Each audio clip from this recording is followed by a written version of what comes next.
Welcome to Anyone Can Read's Home Reading Program Session 10, the one you've been waiting for. This is where we put your reading program together. It's reading to learn, to participate, to enjoy. That is the three keys I see in reading. So, first stage is revision. This is where you go back through all of the booklets and you pick out those bits and pieces. So, what I've actually done is put down a little tick chart for each session. So your reader has their reading log, which is has got their assessment of how each particular activity went, and you have your wrap up notes. Your notes are much more comprehensive, but their particular perspective on how each session went, you'll hear it in their tone and the way they express themselves when they reconnect with some of those activities through their reading log. Through your discussion, you're going to see straight away whether that is the one that should really be having a place in this program. Don't forget, it's not just what they say, it's how they say it, their engagement, their excitement. It just tells you whether that worked or not. Each of the sessions has pretty well the same sort of format. So if we take session 2, the notes from session 2, can find the quiz from a previous read book, could remember the main ideas, could find and choose a new read to me book. These are things they could do. So you're going through and you're just discussing this and having an interaction, engagement with your learner as you actually make an assessment between you about whether or not this actually was something that would be used going forward. Would Supported Reading Plus be useful in the program? You, the reading helper, are going to say vary, in other words daily, weekly, sometimes not at all. But your reader also gets to choose. They get to put the one in they think. So it may well be quite different than what you think. However, this is their assessment. This is their engagement.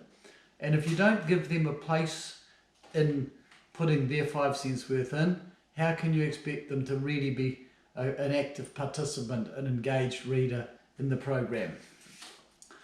And then overall, we agree it is a yes, no, or sometimes. That again is a consultative process.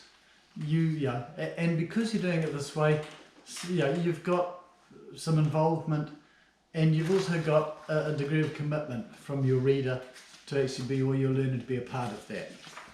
So each one of those you go through.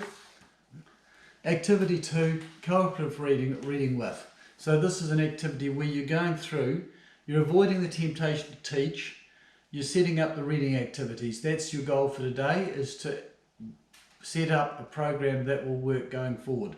So which ones worked? Shared reading, language experience, using reading, etc., etc. Just go down through and again tick them off. Phase 2, tick the high level skills to work or work towards developing. So these are the things that you can tick for going forward. Activity 3, independent reading by the rules to follow. And there's a set of questions there you can ask just to see how things are actually working out. There's a possible program, again, which might seem quite odd because we're halfway through the book before we actually get to the program for the day. However, what you're doing up until then is just trying to capture all of that knowledge that has built up over the last 9 sessions and put it in a place where you can use it in this session to create the program going forward. Stage 3, putting the puzzle together. Now this is the one I came up with, and feel free to use or discard as suits. However, what I came up with was the reading 2 part of this, engaging your reader. There's your weekly program. There's the activities you'll do. The reading with part of the program, introduction of the activity, once again, there is a series of 5 activities that could be part of that weekly program.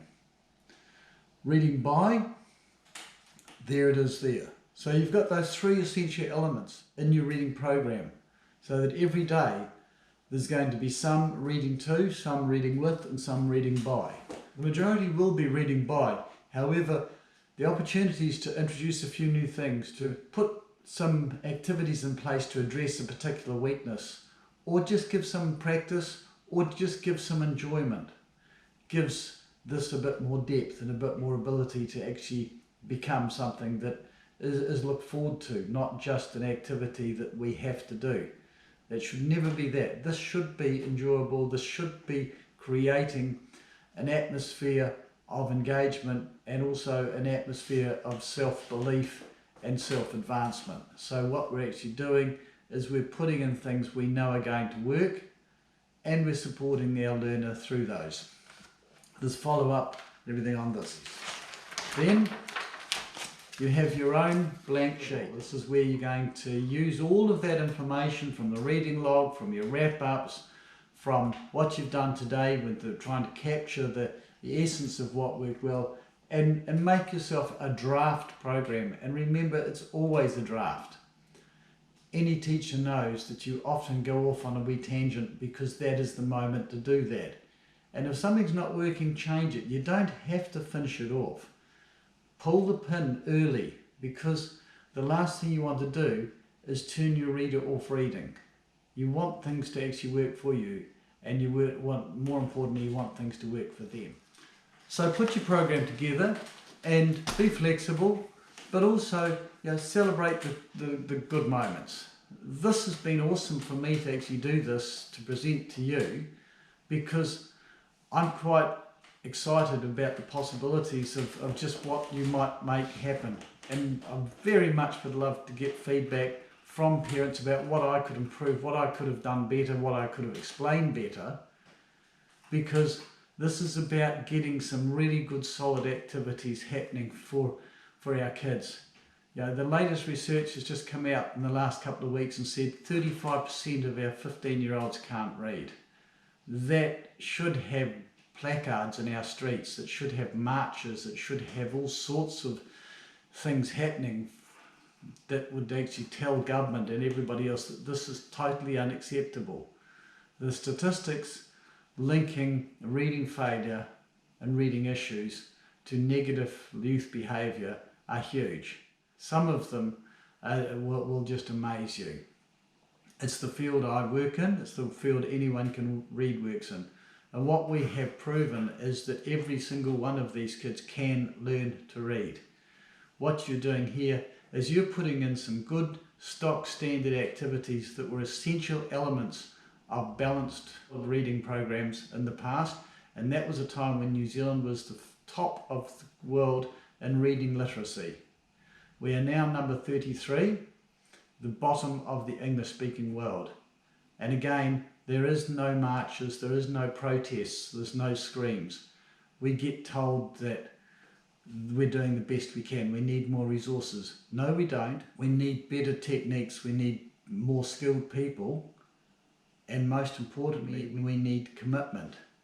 Parents seem to be the only group that are really committed to getting their kids to go forward. If your child is having severe issues, there's much more advanced things we can do than what we're putting in here. However, if we can put these activities in at that senior primary level, then we should be able to reduce that 35% of 15-year-olds that can't read. Anyone Can Read does have programs that can address that college age and beyond. We get 100% success, we do it quickly, and we do it enjoyably, which would seem to be three things that most 15-year-olds cannot get their heads around, and certainly the parents of them can't until they actually see it happen for themselves. I've set this program up to give parents some tools. I know the benefit that these activities that we've worked through will be for your learner, and hopefully that will be enough to make sure that they don't end up adding to that 35% of 15-year-olds. So again, please send me some feedback, and if you think we can improve something, let me know, because we want to make sure that we give you the best tools we can, because your kids are worth it. They're our future.